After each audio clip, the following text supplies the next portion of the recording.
এবছর পুজোতে আমার ছোটো বোনের শাশুড়ি মা মানে কাকিমা আমাকে এই হারকানারের সেটটা দিয়েছে। প্রত্যেক বছরই একটা করে দেয়, তো এবছর এই সুন্দর হারকানারের সেটটা দিয়েছে, যেটা আজকে সপ্তমীর দিন আমি শাড়ির সাথে পরে যাব।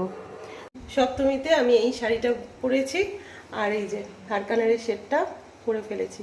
ফাইনাল লুক একটু পরে শেয়ার করছি।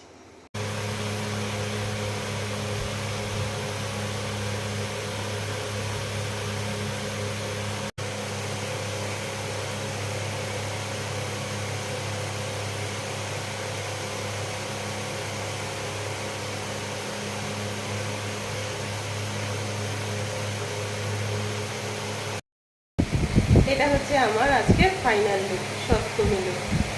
আর সবাইকে জানাই সপ্তমীর অনেক অনেক শুভেচ্ছা ও ভালোবাসা। এখন তাহলে চলুন আমাদের পূজা মণ্ডপে যাওয়া যাক, ওখানে মায়ের দর্শন আপনার